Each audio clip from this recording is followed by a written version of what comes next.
Imaginez un monde où le roi est tout-puissant, où le peuple meurt de faim et où la colère gronde en silence.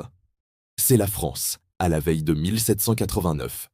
Une nation au bord du gouffre, une poudrière prête à s'enflammer. L'air est lourd, chargé d'une tension palpable. Les rues de Paris murmurent des mots interdits. Liberté, égalité, révolution. Mais comment un royaume vieux de 1000 ans a-t-il pu basculer en quelques mois? Qu'est-ce qui a poussé des hommes et des femmes ordinaires à défier l'ordre établi et à changer le cours de l'histoire à jamais? Accrochez-vous, car nous allons plonger au cœur de l'une des périodes les plus intenses et les plus dramatiques de tous les temps. Le 5 mai 1789, un événement que toute la France attendait a lieu à Versailles. Le roi Louis XVI, confronté à un royaume en faillite, convoque les États généraux. C'est une assemblée exceptionnelle qui réunit les représentants des trois ordres de la société. Le clergé, la noblesse et le tiers-État, qui représentent 97% de la population. L'espoir est immense. Le peuple, écrasé par les impôts et la famine, espère enfin être entendu.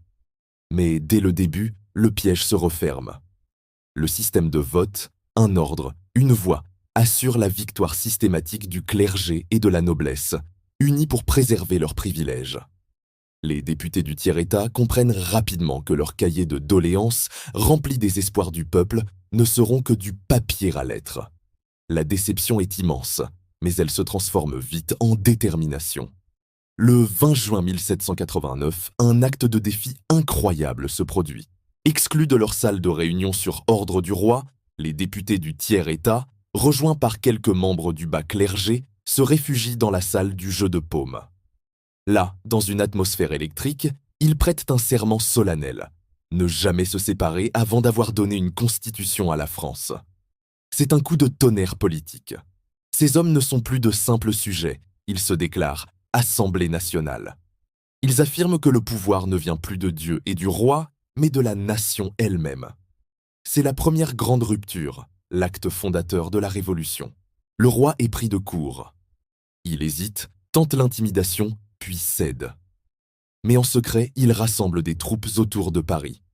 La méfiance s'installe, le bras de fer ne fait que commencer. Le climat à Paris devient explosif. Le prix du pain atteint des sommets. Les rumeurs les plus folles circulent. On parle d'un complot aristocratique pour affamer le peuple, d'une attaque imminente des régiments étrangers massés aux portes de la ville. La tension atteint son paroxysme le 11 juillet, lorsque le roi renvoie son ministre populaire, Necker. Pour les Parisiens, c'est le signal. Le signal que le roi a choisi la force. La colère se mêle à la peur. Le peuple cherche des armes pour se défendre. Tous les regards se tournent alors vers une forteresse sombre et menaçante qui domine l'est de Paris, la Bastille. Une prison d'État, mais surtout le symbole de l'arbitraire royal, de la tyrannie. Prendre la Bastille, ce n'est pas seulement chercher de la poudre, c'est abattre un symbole. Le 14 juillet 1789. Une date gravée dans le marbre de l'histoire. Dès le matin, une foule immense se rassemble devant la forteresse. Des artisans, des boutiquiers, des pères de famille. Les négociations avec le gouverneur de la prison, le marquis de Launay, échouent. Soudain, les premiers coups de feu éclatent. Le siège commence. C'est un combat inégal. Les assaillants, armés de briques et de brocs, tombent sous les tirs des défenseurs. Mais leur détermination est sans faille. En fin d'après-midi, la garnison se rend. La foule envahit la forteresse, libère les quelques prisonniers qui s'y trouvent et le gouverneur de Launay est tué. La nouvelle de la prise de la Bastille se répand comme une traînée de poudre. À Versailles, quand on annonce l'événement au roi, il demande « C'est une révolte ?» « Non, sire », lui répond le duc de la Rochefoucauld de Liancourt, « c'est une révolution. » La chute de la Bastille provoque un séisme politique. Dans toute la France, c'est le début de ce qu'on appelle la Grande Peur. Les paysans, craignant un complot des nobles, attaquent même les châteaux et brûlent les terriers, ces registres où sont inscrits les droits seigneuriaux et les impôts ancestraux. C'est une révolte massive contre des siècles d'oppression féodale. Pour calmer cette vague de violence qui menace de tout emporter, les députés de l'Assemblée nationale vont prendre une décision spectaculaire. Dans la nuit du 4 août 1789, dans une ambiance d'effervescence et d'unanimité presque mystique, ils votent l'abolition des privilèges. Plus de dîmes pour le clergé, plus de droits de chasse pour les nobles, plus de corvées pour les paysans.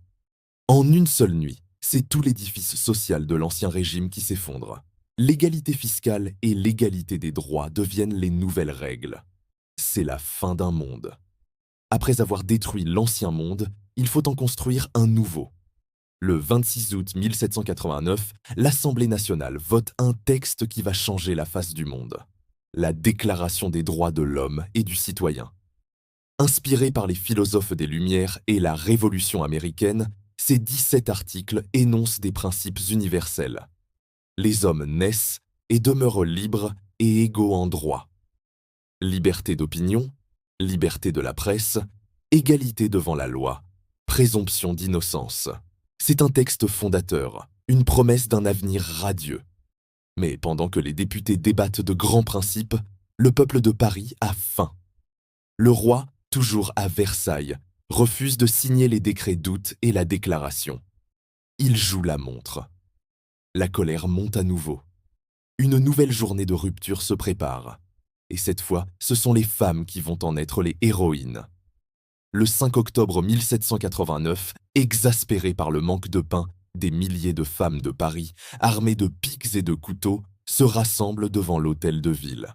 Elles décident de marcher sur Versailles, à 20 km de là, pour ramener le boulanger, la boulangère et le petit mitron, la famille royale, à Paris. C'est une marche incroyable. Sous la pluie, un cortège de femmes du peuple déterminées à se faire entendre. Elles envahissent l'Assemblée, puis le château. Le lendemain, sous la pression de la foule, la famille royale est contrainte de quitter Versailles pour s'installer à Paris, au palais des Tuileries. Le roi est désormais l'otage de son peuple. La révolution a basculé. Le pouvoir n'est plus à Versailles, il est dans la capitale, sous le contrôle direct des Parisiens. La monarchie absolue est bien morte.